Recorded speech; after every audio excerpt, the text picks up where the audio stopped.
बीते कुछ दिनों में आपने टैरिफ वर्ड तो सुना ही होगा, वही टैरिफ जो भारत पर अमेरिका लगा रहा है। लेकिन क्या आपने सोचा है यही टैरिफ कभी के टाइम पर अमेरिका पर ब्रिटिश लगाया करता था? आइए हम अपनी कहानी को शुरू करते हैं। किसने सोचा था कि जो कहानी 1765 में एक स्टैंप से शुरू हुई थी वो आज भारत के बाजार तक आ पहुंचेगी। टैरिफ्स एक ऐसी तलवार है जो कभी किसी देश को आजादी दिलाती है तो कभी किसी देश को डिवाइड करती है, और आज के समय में ये आम आदमी की जेब पर सीधा वार कर रही है। तो 1607 में अमेरिका के एक शहर जेम्स टाउन पर ब्रिटिश सेटलर्स उतरते हैं और धीरे धीरे ये 13 कॉलोनीज बना लेते हैं। कॉलोनीज में फार्मिंग होती है, ट्रेड होता है, लेकिन सिर्फ एक रूल के साथ, प्रॉफिट हमेशा ब्रिटेन के पास जाएगा। नेविगेशन के एक्ट्स आते हैं जिसमें कहा जाता है कि ब्रिटेन के शिप्स और पोर्ट्स के द्वारा ही आप ट्रेड कर सकते हो। भूलिएगा मत, बात अमेरिका की चल रही है। फिर आता है 1754 से 63 के बीच चला फ्रेंच एंड इंडियन वॉर। यहाँ पर इंडियन हमारी बात नहीं हो रही है। हुआ कुछ यूं था कि कोलंबस जब इंडिया को ढूंढने निकला था तो वो गलती से अमेरिका जा पहुंचा था और उसने वहाँ के लोगों को देखते ही इंडियंस कहा। तो आइए वापस चलते हैं अपने युद्ध पर, फ्रेंच एंड इंडियन वॉर पर। बेसिकली इसमें 3 पार्टियां थी, फ्रेंच, ब्रिटिश एंड इंडियंस, जो वहाँ के मूल निवासी थे। इस युद्ध में ब्रिटेन जीता, लेकिन वो अपने दांव पर सब कुछ लगा चुका था और उसके खजाने खाली हो चुके थे। ब्रिटेन जीत तो गया लेकिन कर्जे में डूब गया, और यहीं से शुरू होता है एक नया चैप्टर। टैक्सेस के साथ साथ टैरिफ्स का इस्तेमाल करना कॉलोनीज से रेवेन्यू कलेक्ट करने के लिए, और यहाँ पर इंट्रोड्यूस होता है आपका टैरिफ। और अब 1765 में एक एक्ट आता है जिसमें हर डॉक्यूमेंट, हर पेपर पर एक स्टैंप लगनी जरूरी थी, जिसके लिए लगने थे पैसे। कॉलोनीज के लोगों की कोई भी रिप्रेजेंटेशन नहीं थी, जिसके बाद उन्होंने नारा दिया टैक्सेशन विदाउट रिप्रेजेंटेशन। फिर 1767 में एक टाउनशेंड एक्ट आया, जिसके बाद 1770 में काफी मात्रा में लोगों की मृत्यु हुई, और इसके बाद 1773 में टी एक्ट आता है, जिसके बाद मोनोपोली दे दी जाती है ईस्ट इंडिया कंपनी को। इसके बाद बहुत बड़ी मात्रा में टी के कैरेट्स को समुद्र में डाल दिया गया, जिसको बाद में चलकर बोस्टन टी पार्टी कहा गया। और इसके बाद आए इंटॉलरेबल एक्ट्स, जिसके बाद आग भड़क गई और 1776 में अमेरिका ने अपनी आजादी डिक्लेयर कर दी। लेकिन यहाँ देखने वाली बात यह है कि जिस चीज ने एम्पायर को गिराया वही आगे चलकर अमेरिका की ग्रोथ की फाउंडेशन बन गई, टैरिफ्स। आजादी के बाद 1789 में टैरिफ्स एक्ट पास हुआ। फिर 1828 में टैरिफ एबोमिनेशंस आया, जिसने नॉर्थ साउथ के डिवाइड को और गहरा कर दिया, और ये एक तरह से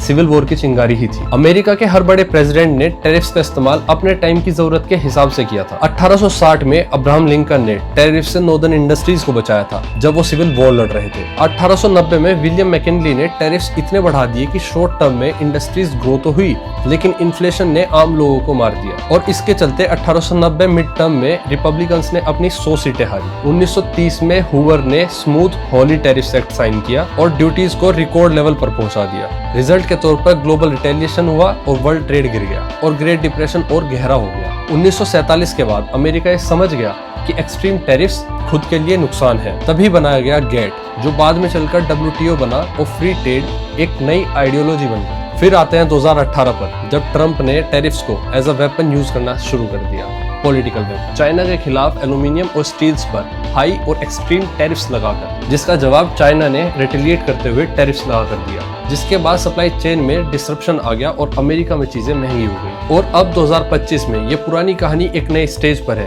वो भी भारत के साथ। अमेरिका का कहना है कि भारत अपने मार्केट को ज्यादा प्रोटेक्ट करता है, फिर चाहे सब्सिडीज देना हो, रिस्ट्रिक्शंस लगाना हो या इंपोर्ट्स पर हाई टैक्सेस। दूसरी तरफ इंडिया का कहना है कि अमेरिका भी कभी फेयर नहीं रहा, एल्यूमिनियम हो, स्टील हो या IT सर्विसेज पर बैरियर लगाना। इंडिया की फार्मा, टेक्सटाइल्स, रिजल्ट दोनों एक दूसरे को प्रोटेक्शनिस्ट कहकर ब्लेम करते हैं और डिस्प्यूट आज भी बरकरार है। फिर चाहे सोलर पैनल हो, डेयरी प्रोडक्ट्स, मेडिकल डिवाइसेस या फिर IT सर्विसेज, लिस्ट लंबी है। और अब ये ट्रेड टेंशन सीधे WTO तक पहुंच चुका है। WTO यानी वर्ल्ड ट्रेड ऑर्गेनाइजेशन, ये एक ऐसा ग्लोबल रेफरी है जो देशों के बीच ट्रेड डिस्प्यूट्स को फेयर तरीके से सुलझाने के लिए बना था, या फिर कह लो ग्लोबलाइजेशन को आगे बढ़ाने के लिए। लेकिन अमेरिका की बदतमीजी इतनी चल रही है कि WTO यानी ग्लोबल रेफरी के पास अपनी विजल ही नहीं है। अमेरिका ने एपेलेट बॉडी ब्लॉक कर दी है, जिसके बाद WTO के जजेस अपॉइंट ही नहीं हो सकते और जजमेंट एनफोर्स करना मुश्किल हो गया है। मतलब फ्री ट्रेड का वादा जो ग्लोबलाइजेशन के लिए WTO को चुना गया था, अब प्रोटेक्शनिज्म के डर में फंस गया है। अब हम 2 वर्ड्स को बार बार ले रहे हैं, ग्लोबलाइजेशन और प्रोटेक्शनिज्म।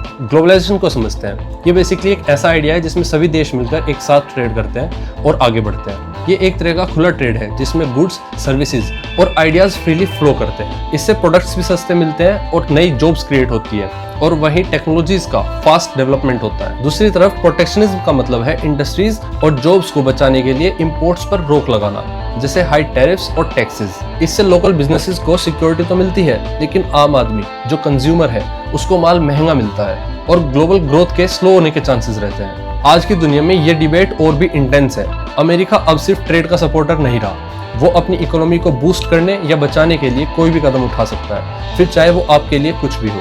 इंडिया भी अपने फार्मर्स और इंडस्ट्रीज को बचाने के लिए पॉलिसीज में चेंज कर रहा है। टैरिफ्स अब सिर्फ टैक्सेस नहीं रहे, ये पॉलिटिकल स्ट्रेटेजीज और वेपन बन चुका है जिसका अमेरिका एक बखूबी इस्तेमाल भी कर रहा है। एक तरफ ग्लोबलाइजेशन को मजबूत करने की बात है और दूसरी तरफ अपनी इकोनॉमी और इंडस्ट्रीज को बचाने के लिए जद्दोजहद। और बीच में है अमेरिका और भारत का कॉम्प्लेक्स रिश्ता, कभी राइवल्स तो कभी दोस्त। WTO का काम सिर्फ रेफरी का है, लेकिन जब रेफरी की ही ताकत कमजोर हो जाए तो खेल और इंटरेस्टिंग हो जाता है, क्योंकि अब टीम्स ईगो के लिए खेलती हैं। अब फाइनली सवाल ये है कि क्या एक ग्लोबलाइजेशन का खेल और इंटरेस्टिंग और सबके लिए फायदेमंद होगा या प्रोटेक्शनिज्म की दीवार और ऊंची हो जाएगी। मिलते हैं आपसे अगली वीडियो में। मैं सम्राट, तब तक के लिए नमस्कार।